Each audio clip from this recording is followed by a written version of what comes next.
Assalomu alaykum do'stlar. 2026-yil 28-aprel sanasida Xudo xolasa asalarilarimiz 95-90% urchib keldi. Endi 2025-yildagi arilarimizni almashtirish bilan shug'ullanyapmiz. Arilarimiz kuchli holatda turibdi. Ko'pi ulardan oz asal kiyib boshlagan. Oqartirib ishlab qo'ygan. Endi bu arilarni yangi urug'langan arilarimiz bilan ta'minlash uchun tayyorgarliklar har xil usulidan qo'llab, samarali usullardan yana birovini ko'rsataman hozir sizlarga. Endi dala sharoitda ozroq kamchilik bo'lishi mumkin. Hozir meni nukleusdan olishdi, bo'yab, qanday qo'yamiz hammasini ko'rsatib o'tamiz.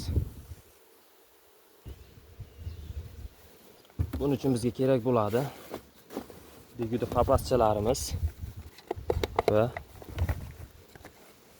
asal bilan kandiy qo'shilgan oziqa manbasi kerak bo'ladi. Bigudini olamiz. Bigudini olib, buni qulaylik taraflari bor. Asallarni oson qabul qiladi.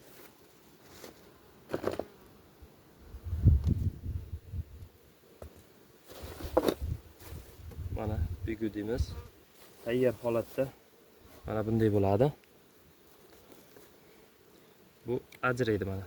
Pastavka qismi va mana bunday qismi tiqib bu yerga patron qo'yib ustidan mana bunaqa qapascha yopiladi. 3 ta qismdan iborat. Shuni birinchi qismini olib tashlaymiz. Mana bu qismini olib tashlaganimizda faqat mana shu yerda qoladi. Mana tagini pastavkasini olib tashlaganimizda o'rta qismi qoladi.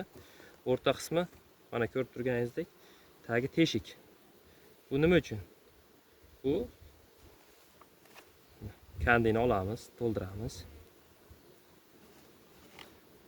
Katta oilalarga shu zaylda tayyorlab olamiz. Bu tarafdan ham ona ari shuni ichida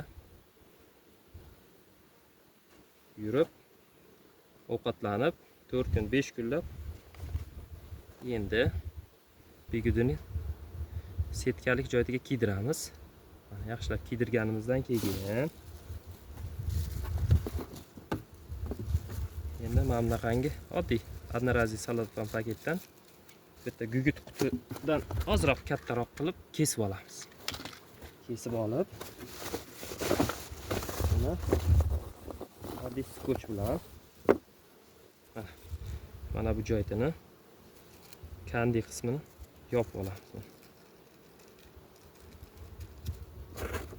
Bu nima uchun kerak? Bu hozir biz ona arisini olib tashlab eski ona arilarimizni o'rniga yangi ona ari beramiz. Mana bu yerda o'zi himoya joyi bor. Agar arilar buni matkamiz ichiga kirganda mana bu yerlardan oyoqlari, xartonchalari chiqib turadi. Shu paytda ushlab tishlab g'ajib qo'ymaslik uchun mana bu ozroq yarmigacha skoch qilamiz buni. Shu tarafiga yaxshilab e'tibor beringlar. Ko'pchilik ari ushlab olgan taqdirda ichkaridagi ari jon holatda o'zini olib qochadi. Yarmigacha skoch qilamiz.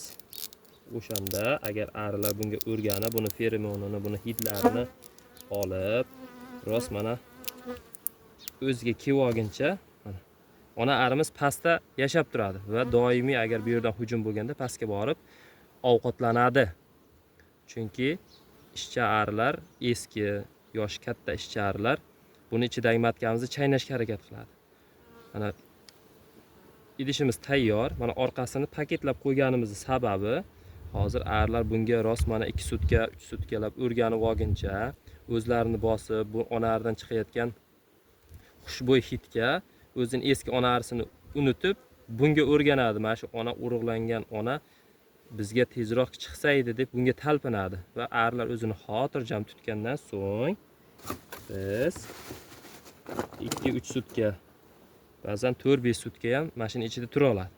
Asta mana paketni mana bunaqangi keskich bilan X qilib kesib qo'yamiz. Paketini ochib qo'ygan taqdirimizda keyin buni ichidagi